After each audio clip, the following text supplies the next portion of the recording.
Good day, everyone.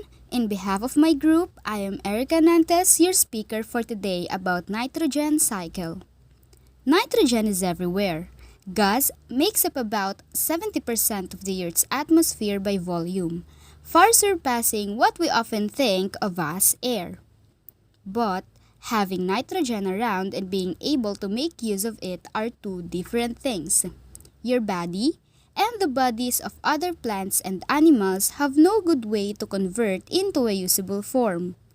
We, animals, and our plant compatriots just don't have the right enzymes to capture or fix atmospheric nitrogen. Nitrogen is one of the most important nutrients for the existence of all living organisms through the synthesis of amino acids, proteins, enzymes, etc. What happens if there is no nitrogen? Root systems and plant growth are stunted. Older leaves turn yellow. Decrease in crop production, soil microorganisms' life became dangerous. In the atmosphere, its concentration is 78%. Although nitrogen is abundant, it is largely inaccessible to most organisms in this form. It is an essential component of numerous biomolecules such as proteins and nucleic acids. Nitrogen is transformed into various forms before passing from the atmosphere to the soil to the organism and back into the atmosphere. The biogeochemical process is known as the nitrogen cycle. Nitrogen is converted primarily by nitrogen fixation, nitrification, assimilation, ammonification, and denitrification. The productivity of the biosphere depends critically on the oxidation of nitrogen into its many oxidation states, which is accomplished by the varied collection of microorganisms including bacteria, archaea, and fungi. The nitrogen cycle begins with nitrogen fixation. Here, atmospheric nitrogen is transformed into ammonia, a useful molecule that is predominantly accessible in an inert form. The inert form of nitrogen gas is deposited into soils during the nitrogen fixation process from the atmosphere and surface waters, mostly through precipitation. Symbiotic bacteria known as diazotrophs finish the whole nitrogen fixation process.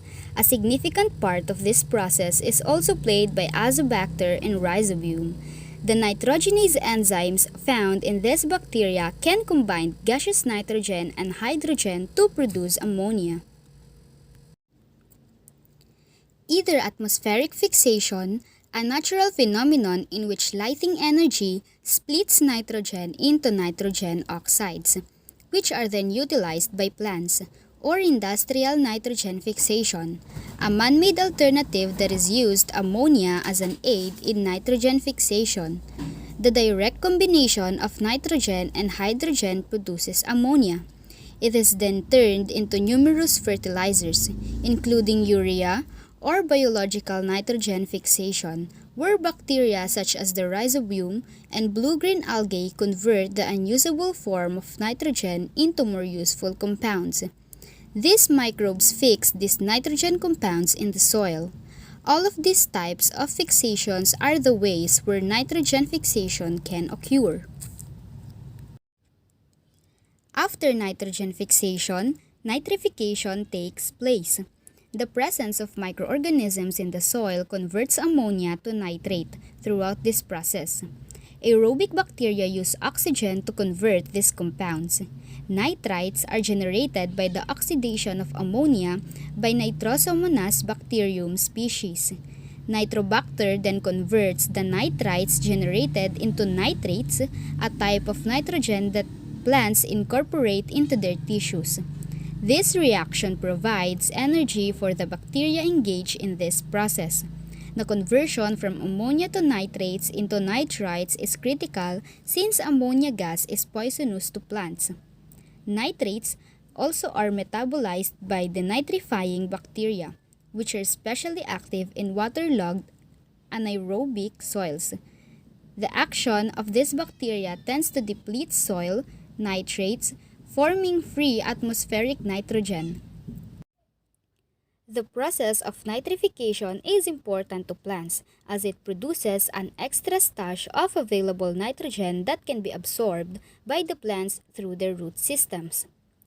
The next stage is called assimilation, the process by which plants finally consume nitrogen molecules from the soil through their roots, which are accessible in the form of ammonia, nitrite ions, nitrate ions, or ammonium ions obtained through nitrogen fixation and nitrification and are used in the production of plant and animal proteins. Nitrate and other nitrogen molecules are absorbed by assimilation. Nitrogen compounds are necessary for the production of important biomolecules. In short, plants takes up these forms of nitrogen through their roots and incorporate them into plant proteins and nucleic acids. Animals are then able to utilize nitrogen from the plant tissues and it enters the food web in this manner. Because there is so much nitrogen in the atmosphere, it may seem that the process could stop there. But the atmosphere supply is not infinite, and keeping nitrogen inside plant and animal cells would eventually result in big changes to our soil, our atmosphere, and our ecosystems. Ammonification is a part of the nitrogen cycle through which organisms received needed nitrogen for survival. Ammonification is the breakdown of nitrogen-containing compounds from decaying organic materials by microscopic organisms such as bacteria or other forms of decomposing organisms into simple substances such as ammonia. These simpler compounds aid in the maintenance of the environment. When plants or animals die, the nitrogen in the organic matter returns to the soil. Organic matter is converted back into ammonium by decomposers, which are bacteria or fungi found in the soil. This breakdown process generates ammonia, which is then utilized in other biological processes. There, the ammonia may be taken up again by plants and nitrifying bacteria. Alternatively, the ammonia may be converted back into atmospheric nitrogen through the process of denitrification. In the final step of the nitrogen cycle, anaerobic bacteria can turn nitrates back into nitrogen gas.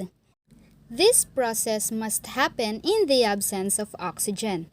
As such, it often occurs deep in the soil or in wet environments where mud and muck keep oxygen at bay.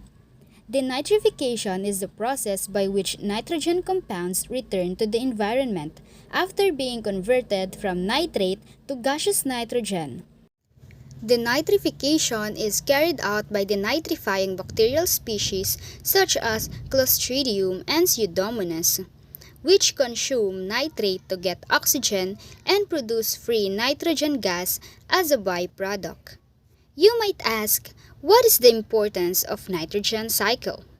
Well, the nitrogen cycle aids plants in the production of chlorophyll from nitrogen molecules.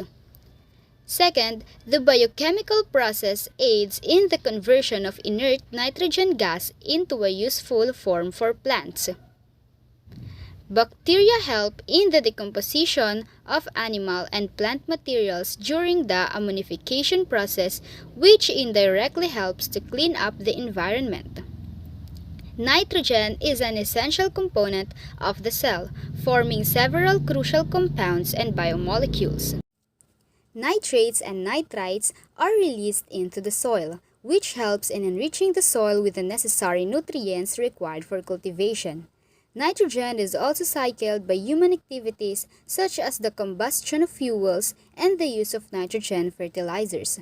These processes increase nitrogen-containing compound levels in the atmosphere. Nitrogen fertilizers are carried away in lakes and rivers, causing eutrophication. Nitrogen gas exists in both organic and inorganic forms. Living things contain organic nitrogen, which is transferred along the food chain when they consume other living things. In the atmosphere, inorganic forms of nitrogen are prevalent. Symbiotic bacteria that can transform the inert nitrogen into useful forms such as nitrites and nitrates makes this nitrogen available to plants. All living things, including ourselves, need nitrogen. It is essential for plant development. On the other hand, too much nitrogen can be harmful to plants, preventing them from thriving and producing high agricultural yields. Although nitrogen is essential for our food supply, too much of it may be bad for our environment. Our topic ends here. Thank you for listening and I hope you learned something. Till next time!